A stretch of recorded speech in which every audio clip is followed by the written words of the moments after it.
Israel और Hamas के गजा में चल रहे संघर्ष के बाद 18 मार्च को जब से युद्ध विराम खत्म हुआ है तब से लेकर अब तक 16 दिनों में 250 हमले कर चुका है इजराइल।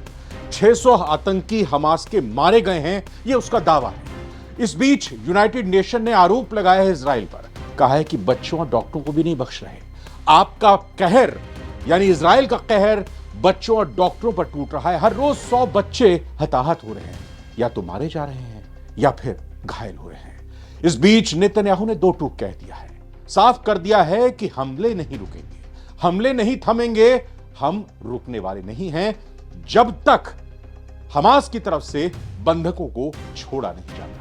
नमस्कार, बहुत बहुत स्वागत आप सभी का नवभारत टाइम्स पर। आप देख रहे हैं हमारा खास कार्यक्रम सारी दुनिया। मैं रविंद्र सिंह आपके साथ। तो गाजा पट्टी में शुक्रवार की पहले बात करते हैं, जब इजरायली हमलों में कम से कम 17 लोगों की मौत हो गई।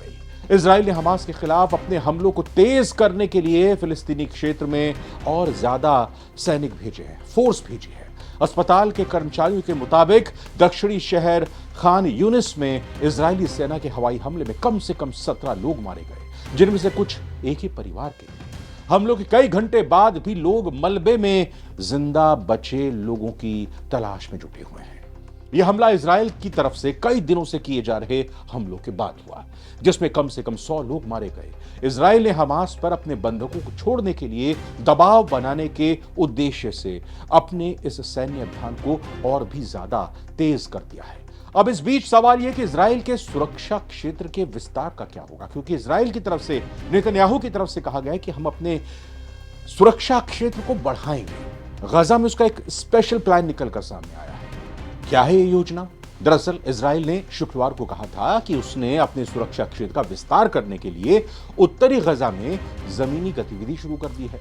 इजराइल की सेना ने अपेक्षित जमीनी कार्रवाई से पहले उत्तरी गजा में कुछ हिस्सों के लिए एग्जिट के आदेश जारी कर दिए थे, यानी आप निकल जाइए। संयुक्त राष्ट्र के मानवीय कार्यालय ने कहा कि पिछले महीने इजराइल द्वारा हमास के साथ युद्ध विराम खत्म करने के बाद से लगभग 2,80,000 फिलिस्तीनी नागरिक विस्थापित हुए हैं, अपना घर बार छोड़कर चले गए। इधर यूनाइटेड नेशन ने और भी संगीन इल्जाम इजराइल पर लगाए हैं, नेतन्याहू पर लगाए हैं। कहा है कि गजा में इजराइल के हमले लगातार हो रहे हैं और स्थिति बेहद गंभीर होती जा रही है। इजराइल के ताजा हमले में कम से कम 38 मासूम फिलिस्तीनियों की जान चली गई, इनमें ज्यादातर महिलाएं और बच्चे शामिल हैं। इजरायली फौज ने गजा के उत्तरी हिस्से को चारों तरफ से घेर लिया और भीषण गोलीबारी कर रही है।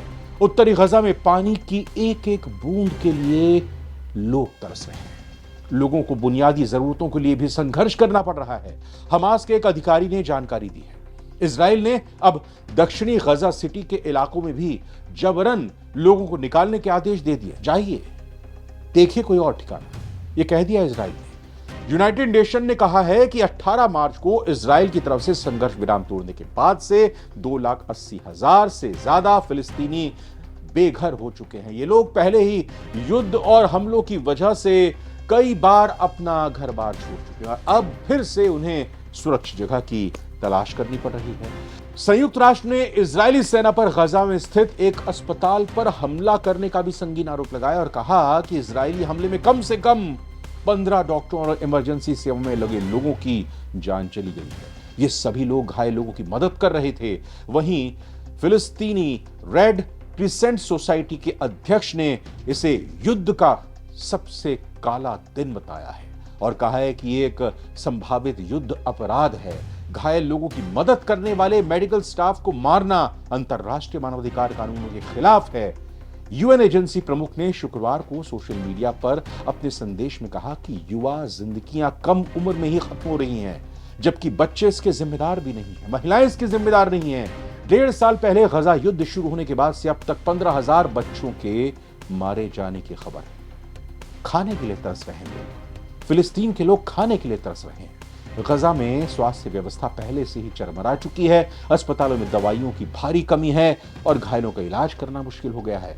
इसके साथ ही बिजली और ईंधन की कमी के कारण जीवन बहुत मुश्किल हो गया है। जो लोग किसी तरह बच गए हैं, उन्हें भी खाने पीने और दवाइयों के लिए संघर्ष करना पड़ रहा है। गजा के लोग चाहते हैं शांति से जीना, आराम से रहना। मानवाधिकार संगठनों और संयुक्त राष्ट्र ने इजराइल से अपील की है कि वो आम नागरिकों, खासतौर पर महिलाओं, बच्चों, बुजुर्गों और जो स्वास्थ्य कर्मी हैं उनको निशाना न बनाए। अंतर्राष्ट्रीय समुदाय से भी मांग की जा रही है कि वो फौरन हस्तक्षेप करे और इस हिंसा को रोके। गजा में रहने वाले लोग बेहद मुश्किल हालात में हैं। बार बार विस्थापन, घरों की तबाही, अपनों की मौत और जरूरी चीजों की कमी से उनकी जिंदगी नर्क बन चुकी है। वो बस यही उम्मीद कर रहे हैं कि युद्ध जल्द खत्म हो और उन्हें शांति से जीने का अधिकार मिल सके। याद कीजिए पिछले महीने की तारीख 18, जी हां 18 मार्च, जब इजराइल ने गजा पट्टी में एक बार फिर से हमला बोल दिया है और 2 महीने तक चले सीज फायर के बाद इजराइल फोर्स ने इसको खत्म कर दिया। पहले हमले में ही 200 के करीब लोगों के मारे जाने की खबर आई। सीज फायर तोड़ने के बाद इसकी वजह यह बताई गई कि बंधकों की वापसी दूसरे चरण पर होनी थी। हमास ने आनाकानी शुरू कर दी और इसी वजह से इजराइल ने धावा बोल दिया।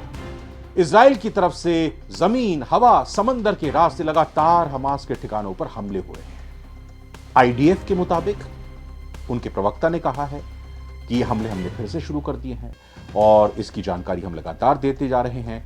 इसमें बताया गया कि 600 आतंकी टारगेट पर लिए गए और इन टारगेट के दौरान 250 से ज्यादा आतंकियों को मार गिराया गया। हमास के आतंकियों को, इनमें 1 दर्जन हमास के राजनीतिक दल के बड़े लीडर शामिल हैं। पहले ही दिन 60 आतंकवादियों को मार गिराने का दावा किया गया।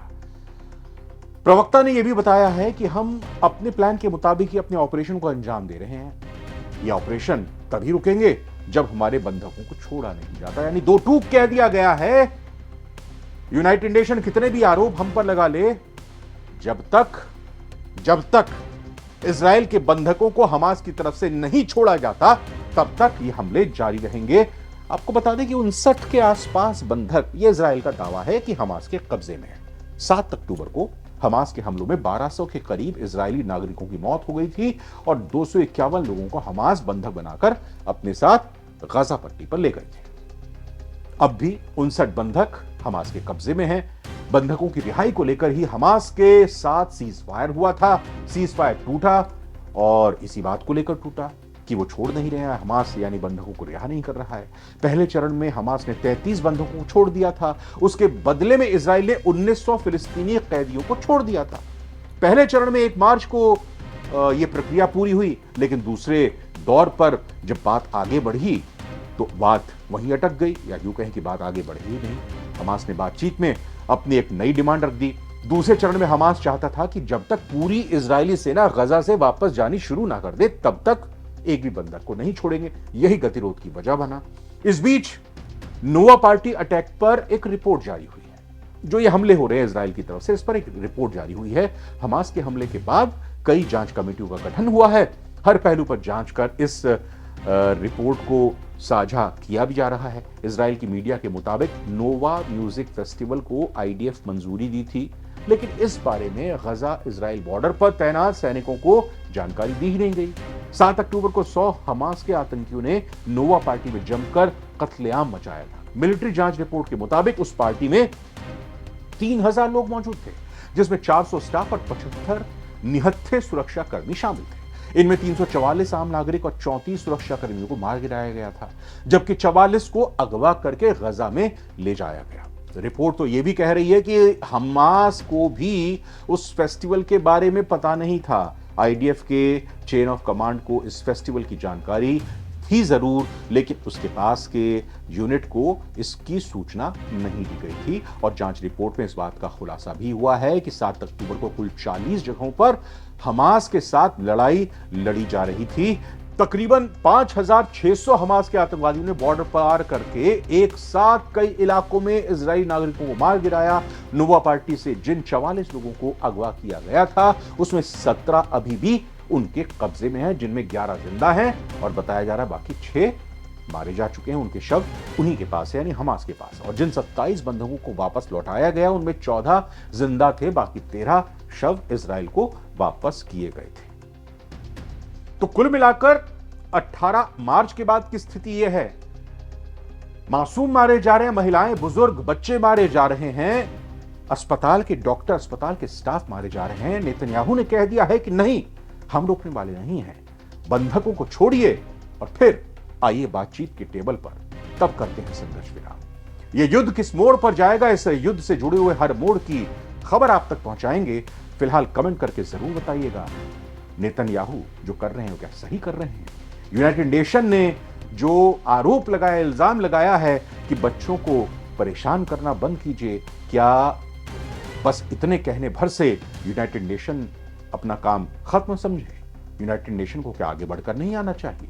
क्या बाकी देशों को सामने नहीं आना चाहिए कि इस युद्ध को जल्द से जल्द बंद किया जाए और शांति समझौते को फिर से एक नया रूप देते हुए शांति स्थापित गजा में की जाए? कमेंट करके बताइएगा जरूर। अच्छी लगी ये वीडियो तो लाइक कीजिएगा, ज्यादा से ज्यादा लोग देख पाएंगे। हमारे चैनल को सब्सक्राइब कीजिएगा। सारी दुनिया के आज के इस एडिशन में नवभारत टाइम्स पर फिलहाल इतना ही। नमस्कार।